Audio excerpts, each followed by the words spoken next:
Semester nih. Oh iya, aku lupa orang tua aku nitip. Kalau ya, katanya kopi kata C itu enak. Lupa sekali di dekat sini ada toko produksi. Mana tuh? Mana tuh? Ya, itu ada tuh.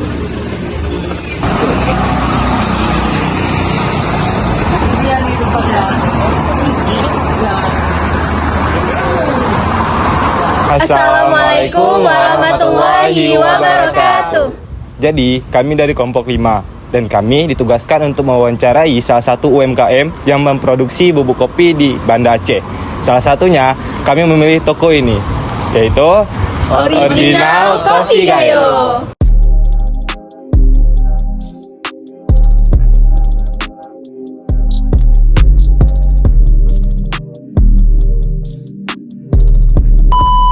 Halo semuanya. Jadi hari ini kami ingin mewawancarai owner Original Coffee Gayo di Banda Aceh. Saat ini kita sedang bersama dengan siapa, Pak? Saya Adi. Oke. Saya Fikar. Bolehkah Bapak memperkenalkan usaha yang sedang Bapak rintis ini? Nama usaha?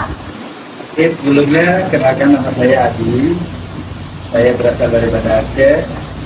Kebetulan usaha saya itu bergerak di bidang perkopian. Apalagi? Kemudian apa saja bahan baku utama dan pendukungnya serta dari mana saja sumber bahan baku tersebut? Oke, nah untuk bahan baku sendiri otomatis kan pasti dari kakeknya, dari kemudian karena memang di sana penghasil kopi terbesar untuk Aceh saat ini. Jadi bahan bakunya ya kita kirim dari sana ke Banda Aceh. Berarti bahan baku utamanya itu emang kopi, Pak? Kemudian berapa jumlah tenaga kerja yang terlibat langsung dalam produksi dan bagaimana sistem penggajiannya? Karena usaha saya masih tergolong sederhana, masih kecil, jadi tenaga kerjanya cuma pakai satu orang. Walaupun anak sendiri pas lagi nggak kuliah dia makin coba-coba. Nah, selain bahan baku dan tenaga kerja, biaya operasional apa yang sering dikeluarkan, Pak? Kalau biaya operasional paling kalau ada kerusakan mesin roasting, biaya listrik dan lain sebagainya itu ya memang udah harus dikeluarin ya. Lain nggak ada.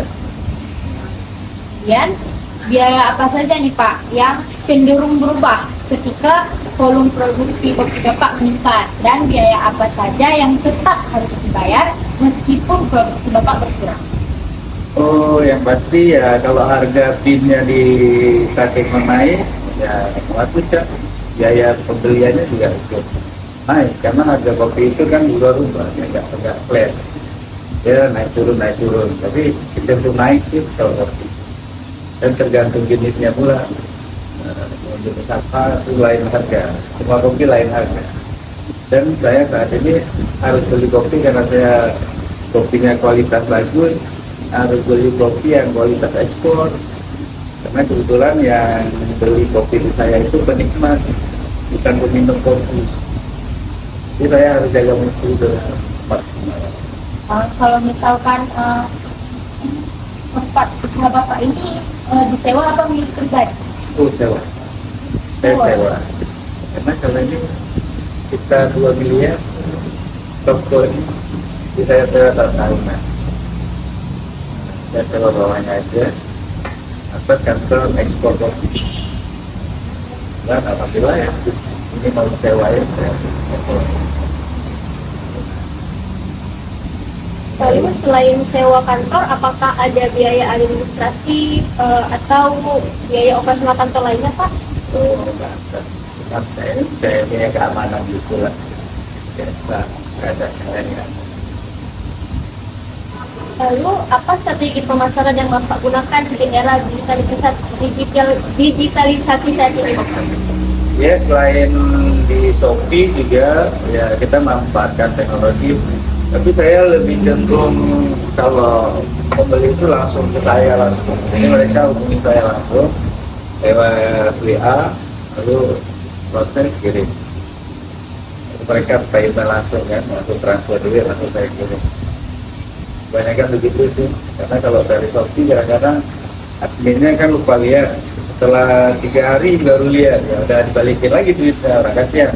Karena semua yang beli kopi di saya langsung instruksikan tuh kalau dia mau pesan lagi langsung saya dengan nomor email saya. Teknologinya seperti itu sih yang saya baca.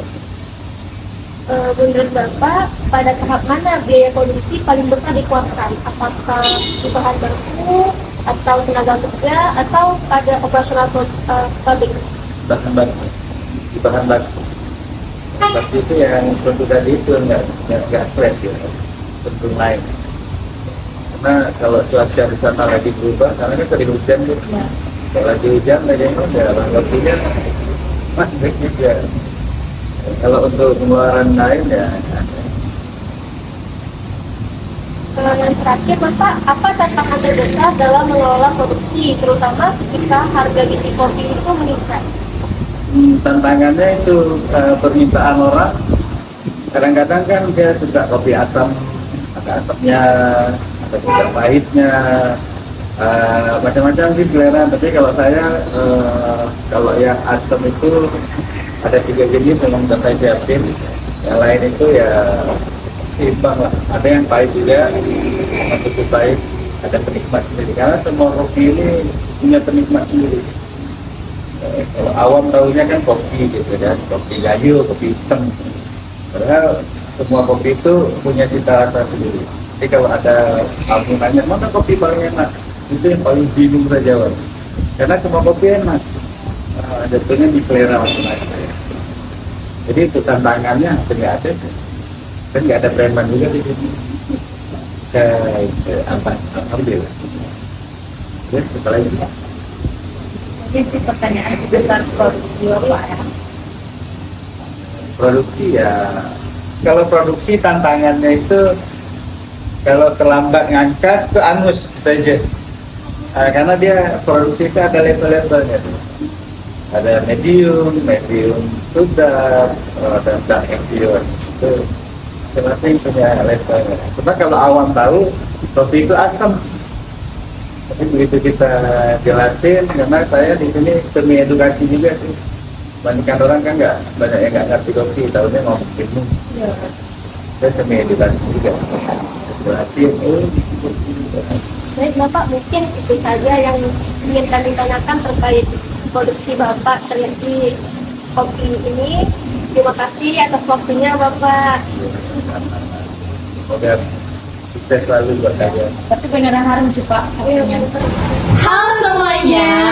Nah, kalian harus tahu di original Coffee Gayo terdapat 2 jenis kopi. Di antaranya ada Arabica Gayo dan Robusta Gayo. Robusta Gayo cuma memiliki 1 varian. Sedangkan di Arabica Gayo terdapat beberapa varian loh. Yang paling best sellernya ini ada Arabica Blueberry yang di tangan saya. Untuk beberapa varian dari Arabica Coffee Gayo ini ada beberapa variannya. Terdapat Arabica Premium, Arabica Natural, Arabica Specialty, Arabica Blueberry, Arabica Honey, Arabica Longberry, dan yang terakhir ada Arabica High Grade.